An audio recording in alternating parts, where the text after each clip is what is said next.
AVET Project. And as I said during the first segment, folks, I hope you were listening, and even jot this note down. We are going to be making a move to AM 1510.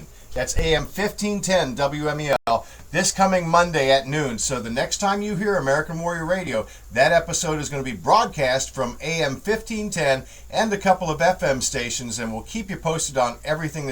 Those are big changes, and we're really looking forward to them, and we want to make sure all of you move on over with us and tell your friends and everybody else that listens to American Warrior Radio. Glenn, we've had a great first segment. We talked a lot about special events, many of them free. Okay, Glenn's nodding his head. It is radio, Glenn. Free! But, that brings up a good point. Guess what? American Warrior Radio is also videoed every single episode and posted up to our social media platforms for you to use and reuse and share with others and view. Get particular information you need. It's all going to be there. Go to AVET Project's Facebook page. But you know what? American Warrior Radio has its own Facebook page, so don't miss that either. And share it. That's how this whole networking thing works. You emailed the link to your friends, whether they're in, like you said, Djibouti, whether they're in Arizona, wherever they're at. Get people listening, because you're not going to find information like what we offer at American Warrior Radio anywhere else. And I'll just mention again real quick, at the end of the program, we're going to be doing a giveaway of those 2 Buccaneers versus the Bears tickets on Veterans Day weekend at the end of the program. Third caller. That's right. You have to be a veteran or active duty member, so just stay tuned for that. Right now, it's that time of the month, and we are so happy to have in studio with us for Heal the Warrior, Heal the Country, Dr. Scott Fairchild. Cue that music, Vince. Road to Recovery.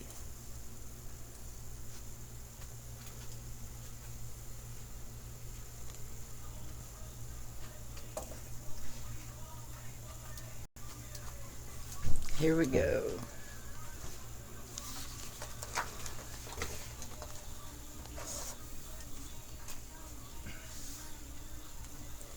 Hi, Doc. Hey, what an honor to be back here. And I know we're all recuperating from that PR&R. What a fantastic weekend out in the sun. The beautiful Florida weather cooperated. We had, must have been like 25 folks out there who participated and benefited. Our warriors and their family members, they all had a great time out on the surf. I mean, we've got video of the good judge out there surfing. We've got video of people just enjoying themselves, and it was a fantastic event. Largely because of you. You dedicated the entire weekend. You were there to help these guys and gals. We hold them for both men and women and their families. So, hats off to you, Doc. You've been doing this for a long time. I tell you, there were so many volunteers. I mean, folks out there doing chair yoga, and folks out there, just doing the hard work and behind, carrying the food in and carrying the food out. And our hats off to all of those people who dedicated themselves to these warriors who have given so much to us. So exactly. And John Adams and the Thx Therapy doing the massage. Thank you to him and Chance and Denise. Just a wonderful time. What a great crew. So we had such an opportunity to talk with individuals. We had such an opportunity to do some therapeutic techniques. We had such an opportunity to do some groups and talk. And one of the things that really warmed my heart was to see the children out there of these veterans, the family members out there in the kayaks having fun, families having fun together. It was almost a moment where they may have forgotten that daddy or mommy had PTSD. And Mr. PTSD lived in their house and caused some difficulties. Or amputations. I mean, we had them all out there. Absolutely. So, kind of carrying on with that team, today we're just really blessed to have with us one of our astute clinicians from Baytree Behavioral Health. In studio with us. That's Dr. Krista Treffs. And she works with children, she works with adults, but she primarily focuses on children and has such insights with regard to deployment and with regard to dealing with families with PTSD and such. So we're just delighted to have her with us today. Welcome. Thank you for having me. Hi, Doc. Hi. So glad you made it into Heal the Warrior, Heal the Country. This is a regular segment, as you know, of Dr. Fairchild's. So hopefully in the future you'll be a part of it too. And you're a doctor of psychology, just like Doc is. So, that's a heck of an accomplishment. We really appreciate the fact that you're dedicating your efforts to helping the military family as well. Absolutely. I just want to give back because my grandfather was an anesthesiologist in the Navy, and I heard many stories from my mom, about how Grandpapa didn't want to talk about the horrid things that happened over there in the MASH unit and the trauma trauma victim area where he did all the surgery, anesthesia. And so I'm here today just to talk about how we can prepare the kids for, the before and the after. Well, it's your show, Doc. Come on, tell me what are we talking about? We're going to focus on the children. We're going to talk about having the kids ready. A lot of people think, okay, I'm going to wait, and when we all come back together, we're going to deal with it. It's so important, and Dr. Tress has some great ideas about how to prepare the children before the deployment, even before the deployment. I was amazed when I read some of these things. Have the children help you pack. All these things. So she's going to tell you about it. Absolutely. Children are very perceptive, and the more honest we are, the more prepared they're going to feel, and the more they're going to be part of our team. Because just like soldiers, our family is our team, and they are a child of that team. So being honest and open and asking them to draw pictures for us that we can take, or if they want to make like maybe a journal that they send back and forth, or letters. I know my mom, what worked for her and her sister and brother was they would send cassette tapes of their stories, so any way you can find to connect with your overseas parent who's on active duty, to tell what you're doing in school and what you're doing in soccer and all your activities. They want to hear about that because that's a great positive distraction for them, and it keeps them healthy. And then you can also talk to your teachers of your kid's school about, where your parent is stationed or your grandparent. Where are they at on the globe? Let your teacher help you, help your kid know what's the weather, what are the cultural norms of that area, what are they eating, what are the products offered in that area. Make them feel a part of it rather than sitting over here wondering where mom or dad is. Because the more you connect them with that parent, the more they're going to feel part of the process and not so anxious about where are they. They're in this unknown place, and then that makes all the anxiety come out. Exactly. And unaccompanied tours, Glenn, what does that mean? Well, unaccompanied tours are just what it says, and the veteran is gone to a place where... Not a nice place, more than likely. Yeah. Imminent danger area. Right. Where you are not allowed to bring any of your family members, spouse and or children, and it's not like for a weekend. These guys and gals will deploy 6 months, a year, even longer. Yeah, exactly. And, nowadays they deploy way too many times. In my term, I deployed to Thailand and Vietnam once for a year, and that was it. I wasn't going to be called again because I didn't have a special skill that required you to be over there more than once. Some few Army personnel had that, but nowadays a big problem is the continuing deployment. I know people with 4 and 5 deployments. Absolutely. We see our young warriors. In fact, I'm processing a medical board on a young warrior who has 15 years of service, and he's already had 6 combat deployments. He was ready. He was up for his 7th. And the family's falling apart, the whole situation's upended, and we had a good talk with him and identified his post-traumatic stress and said, you know what, it's time for a medical board.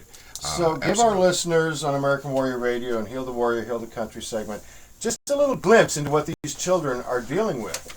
The signs of distress you want to look for, they're different at each age, but you want to look for with the young preschool and kindergartners, if they're clinging to their favorite toy, unexplained crying or tearfulness. Listen up, people. Increasing acts of violence towards siblings or peers at school. If you start getting lots of detentions, you want to really identify that. Get with their guidance counselor and their teachers. If they're shrinking away from people, becoming very quiet, sleep difficulties, nightmares, fear of new people. And then with your school age kids, you might have more irritability. You might even see problems in school like dropping in grades or refusal to go to school. That actually, I've had a couple clients like that. And then another thing is kids are very somatic. You might see stomach aches, but they're not medically explained. Headaches, other illnesses. The word you use is somatic, like psychosomatic. Psychosomatic. Okay. Explain that for a second. Basically, when you've already taken your kid to the pediatrician, they've been medically cleared, and they don't have a fever, they don't have an illness, but they're still saying, I don't feel good, my tummy's upset, my heart's racing. So it's not imagined. No, it's not imagined, it's real, because our body does feel stress. And that's how sometimes children can't always articulate that they're upset or they're scared, so they might just have it come out through their body. They might be hot or sweaty. Teens might actually act out in risky behaviors. I have a teen right now that I'm working with that's, doing the whole drink till they black out kind of situation. Almost, ending up in the ER and all that kind of stuff. Risky behaviors like abusing drugs. That's very common here in Brevard County. getting in trouble with the law, breaking and entering, stealing. You start seeing those low self-esteem activities, engaging with the wrong crowd.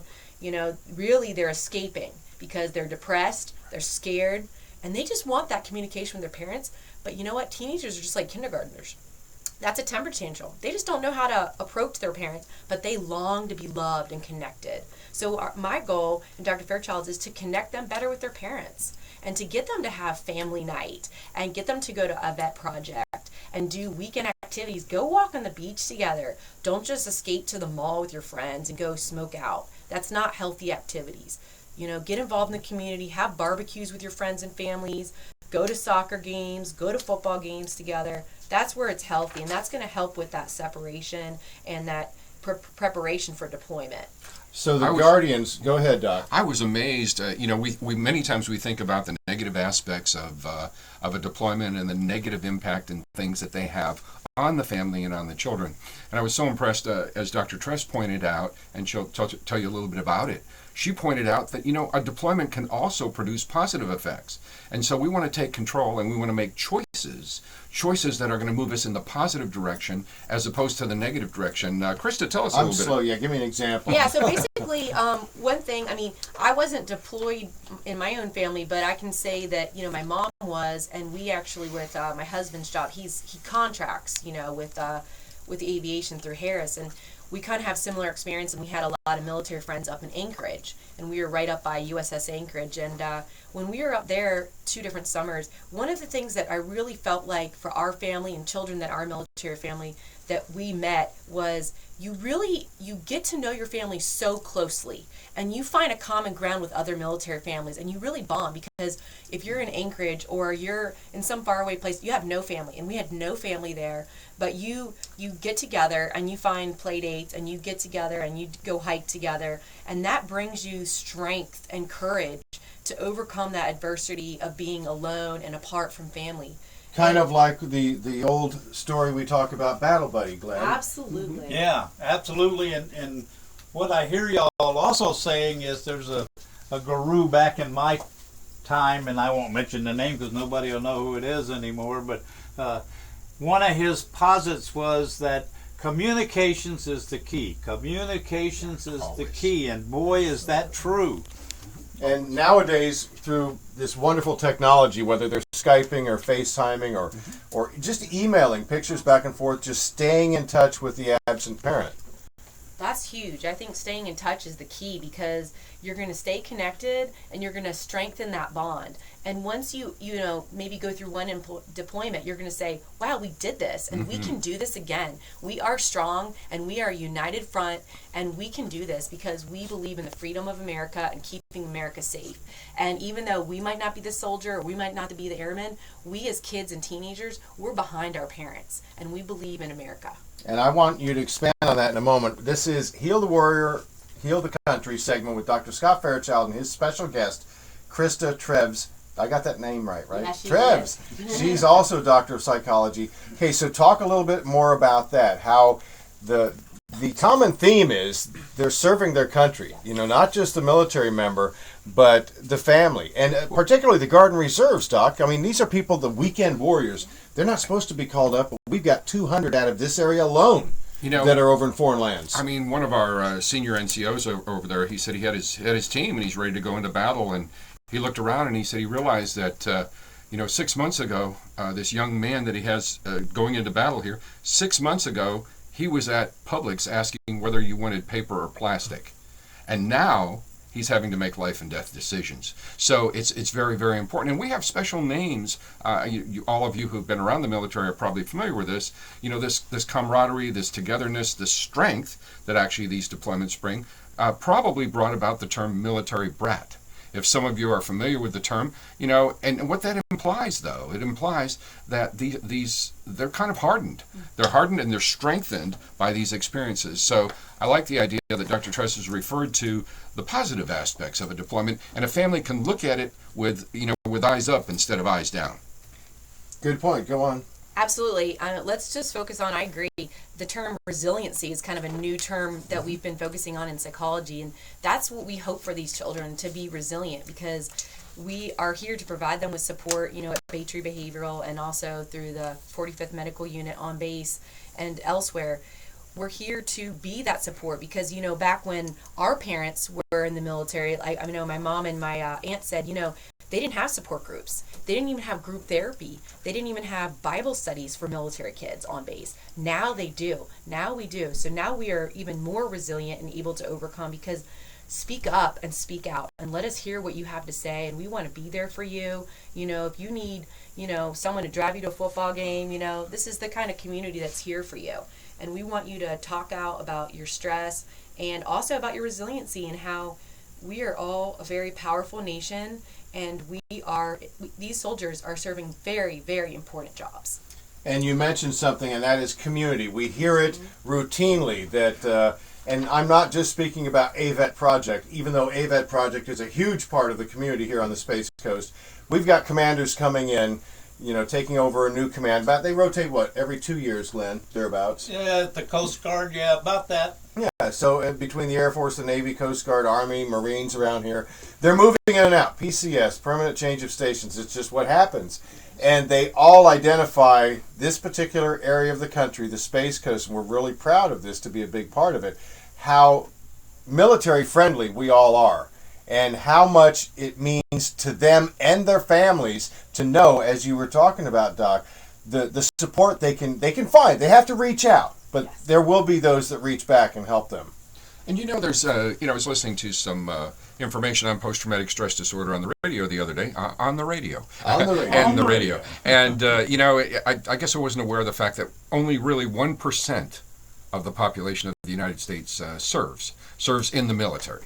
And, we so appreciate the support of the 99%.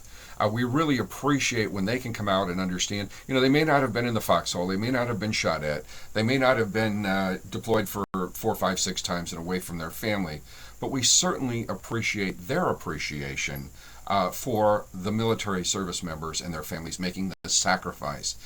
It's so common now to hear, thank you for your service. But it's so important to look the person in the eye, as opposed to making that just a rote remark like the bumper sticker, to look the person in the eye and say, thank you and your family for the sacrifice, because unfortunately it's the sacrifice that keeps on giving. Right, and Krista, you mentioned in your family situation right now, your husband obviously does a great deal of traveling.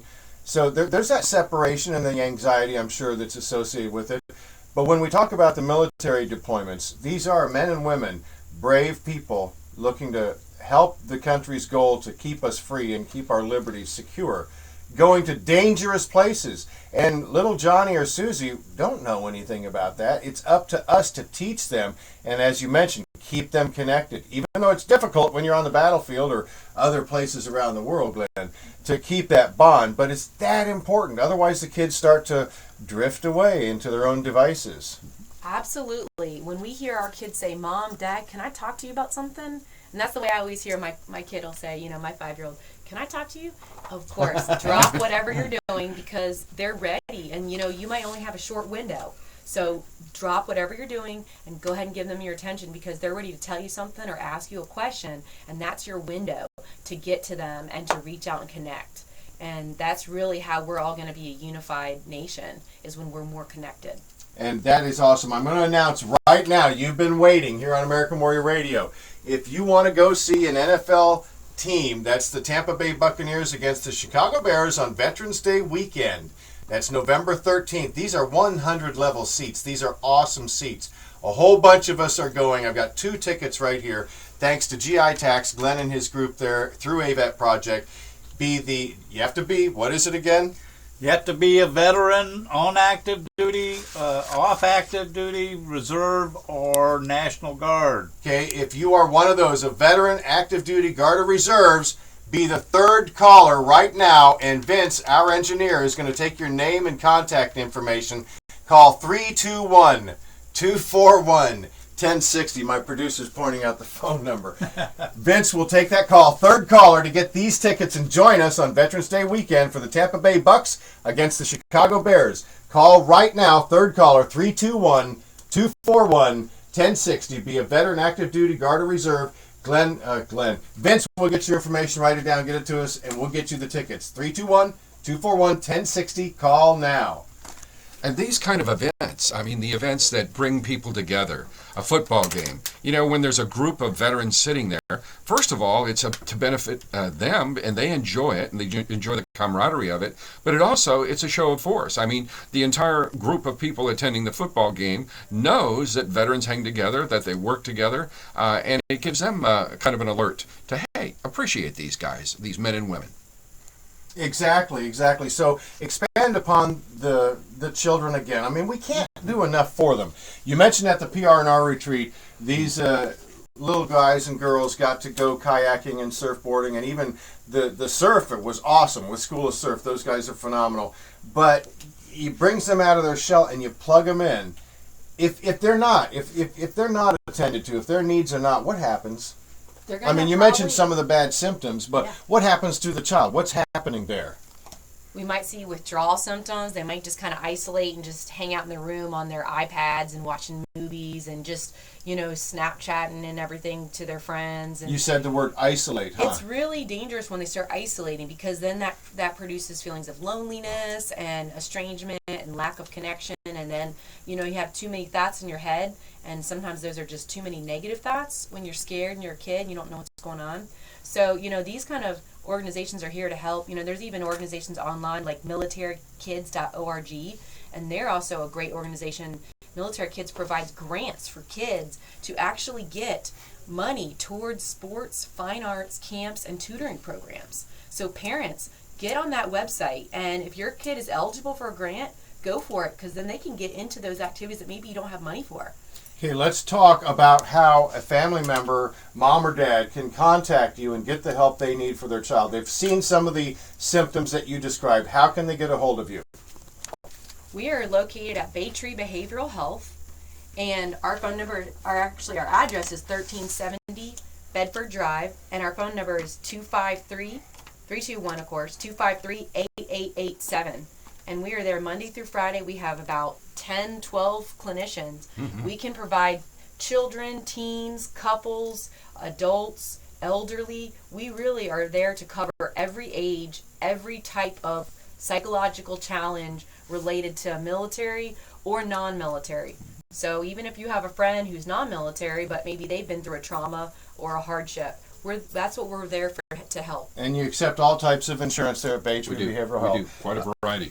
Dr. Krista Treves. Yes. Mm-hmm. Krista Treves. And Dr. Scott Fairchild here with Heal the Warrior, Heal the Country. Any last words? We've got about 10 seconds. There's a great last word. Old Frey Dog came up to me at the PR&R. And again, if you want to do a PR&R, get in touch with AVET Project. He came up to me and he said, my little daughter said to me, Daddy, thank goodness there's a PR&R this coming weekend, because I sure need it.